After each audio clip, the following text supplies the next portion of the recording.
Let's get into our topic today. I was listening to your podcast, Wealth Building Made Simple, just earlier today, and you were talking about cyclical, the cycles of the financial world. And so let's talk about the major changes that happen every 40 to 50 years in the financial business and how that affects financial business growth. Absolutely. So we talked about multiple cycles, but the 40, 50 year cycle is the one that the world gets too over indebted, and because of our current system, banks don't want to lend out money. Banks don't want to lend money when there's too much debt because that's just a bad risk, and there's nobody else who needs money that can pay it back reasonably under the current system, and so banks are we got slow growth because there's not enough money being created to back the growth, right? It's normal, happens every 49 years. Listen to my podcast on Wealth Building Made Simple where I go deeper into it. And actually, if you want an even better tool, like go look at How the Economic Machine Works on YouTube by Ray Dalio. Very, very good, short 30-minute videos, cartoons, super entertaining. I love cartoons. I know, so do I. So do I. But as far as it affects financing, in order to have a new batch of growth, you have to have, money created. And once, if you listen to my podcast for a while, you begin to understand that money, what we call money, is like make-believe, meaning what we believe money to be is money. People say, oh, but what's the dollar backed by? Or it's backed by belief, right? Because the dollar is not backed by gold, contrary to belief. It hasn't been backed by gold since 1971. But take it a step further. What is gold backed by? Belief. So money is backed by belief. Like literally the money is created by pushing buttons in a computer, and we believe that it's there because it's belief, right? So once you understand that, then you understand, okay, first of all, you go, wait, what he said makes sense, but this makes no sense, right? But that's true. Right. Secondarily, what's happening is this whole crypto space is building the new money of the future, and how it's going to affect businesses is multiple ways. So principles don't change, but the way we do things do. So for example, the current system, at the core of the system are treasury bills. So the Fed, when you hear quantitative easing, what they're doing is creating treasury bills, which are a reserve asset. It's collateral that banks use to, borrow money against, to keep it super simple. And the Fed can create the treasuries out of thin air. And I don't want to go into the whole operation, but just understand that treasuries are the reserve collateral of the system that is the foundation of it set in the banking system. So moving as the people lose trust in treasury bills for lots of reasons, right? Because we keep having to create them, and money's not getting lent out the way it's supposed to be, and because the U.S. has used the dollar as a weapon, for the last 30, 40 years, right? From a global standpoint, that just, regardless of how you feel about it, people lose trust in that system because nobody wants to be controlled, right? That's another principle. So, but then typically we would have some other economy that we could use their currency to use that we trusted more, and it typically was an emerging economy that respected the rule of law, respected property rights better than the previous generation, and the economy was growing. But China is growing, but it's missing the fact that the global world doesn't trust their respect for rule of law. Right. And so it's not going to be China, and everything everywhere else is I don't know if I can curse on this podcast, but a poo show, right? Okay. It's for lack of better words. And so so then you think, oh man, so what's going to be the base layer of collateral for the world?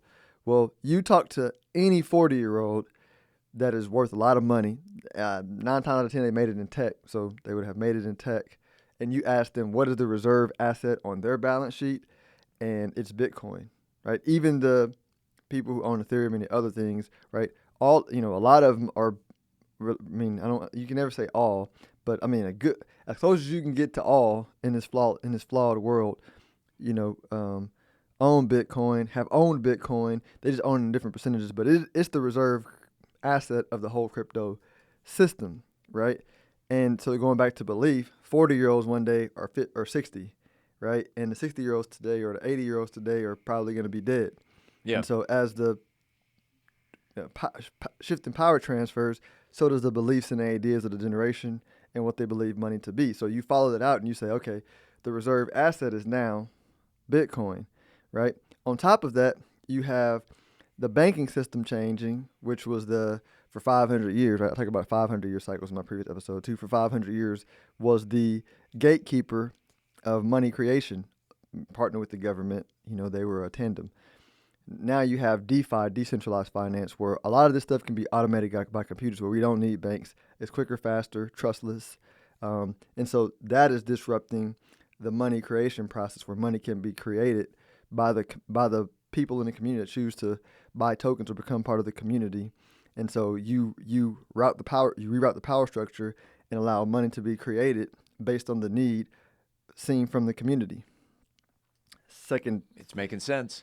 the third part is NFTs, right? And NFTs are a lot of different things, but specifically to finance, right? They're replacing the banker/investment banker component, where if you were a business, right?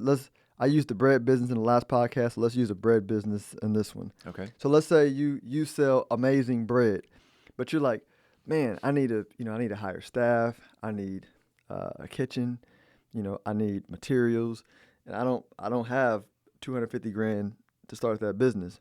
Well, before you'd have to go hand and foot and, please, Mr. Banker, here's my business plan, right? Please give me the money for the bread, versus now you build brand, you go to your community, however you have a community, and you say, listen, I'm going to create an NFT, which is super easy to do, right? You can create it on your own. People who do it, they charge lots of money to do it. Just like websites in the beginning of the day, they charge lots of money to do websites when you can do it yourself. You can, if you invest 30 hours, 20 hours into it, you can figure it out, and it's going to be way cheaper than having somebody do it. But the point is, however you do it, let's assume you figure out how to create an NFT, right? And the NFT, you create enough limited tokens where you can raise 250,000. So you might say, hey, let's use a simple number. I'm gonna create 250 tokens that I sell for $1,000 a piece, right? And the token holders get special privileges, right? Maybe it's bread for a year, right? Maybe it's whatever it might be, but that's the magic of creating an NFT, is you can create it for whatever you want it to be. Think of an NFT like credit, right?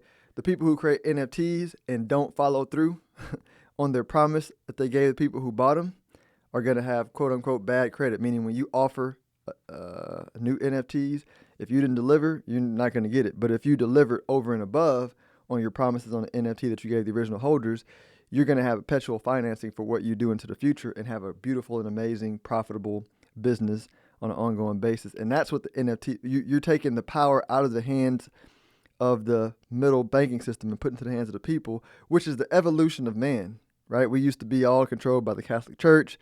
Then we got to governments and banks. Now we're moving more to the people using algorithms, crypto, and the blockchain for finance. And it is a beautiful thing. Would a NFT then be kind of a new version of a GoFundMe? Yeah. Yeah. GoFundMe was a precursor to NFTs. Okay. Yeah. And so how does one create an NFT? Yeah. So there's no easy way to explain it, but it's as simple as going to the website. It's code, right? You create a website with code, right? And you can code it from scratch. And there's also places like WordPress where you can use the website to create it for cheaply. Yeah. In the NFT space, you can create it from scratch with code on the blockchain, or you can go to these user-friendly, cheaper things where you can code it, or like a website, you can just pay somebody to do it, right? Same with NFTs. There's tons of companies that are charging people thousands and thousands and tens of thousands of dollars to create NFTs for their business, right? And depending on your personality, what you're looking to do, how much money you have, is going to determine what you do. Because again, there's a lot involved in the NFT process, and the new banks, investment banks, consultants are going to be built on top of their knowledge of how all this stuff works. So getting back to the original question of the finance business growth and how it changes every 40 to 50 years, I know that you are a student of history. And so in this case, you are a student of financial history. And really what comes around goes around, but just in different forms. There was not 40, 50 years ago, there was not cryptocurrency, but that is a new form of finance, just like 50 or 100 years ago, there was a different type of finance that people were investing in. And so if someone had a question that they wanted to reach out to you, Philip Washington Jr., and wanted more information about the future of finance, which is okay. So you've got your crystal ball there. The future of that's a great title for this episode. The future of finance. The future of finance. That Birth, could be birthed by Steve Casillo. And we'll wear our salmon shirts. And, if someone wanted to reach out to you, whether it's to listen to your podcast or ask you a question directly, how can they get in contact with Philip Washington Jr.? StonehillWealthManagement.com is the best location. It has my contact information, my bio information, a link to book me, free downloads of great information. I got my Bitcoin white paper on there to give you some insight into Bitcoin, the core asset of the future financial system. Check it out. Listen, y'all, and by the way, like, you can believe it or not believe it. The point is, it's happening, and if you don't understand it, you will get left behind. That's just a fact. That's Philip Washington Jr., and you have yourself a good weekend. What color shirt are you wearing next week? We'll see. Hopefully, I'll have my new Wealth Building Made Simple podcast shirts in, so it'll be one of those. I have multiple colors. Okay. Well, you're going to bring me one, right? I got to order you one. I didn't ask your size. We'll see you next week. See you next week.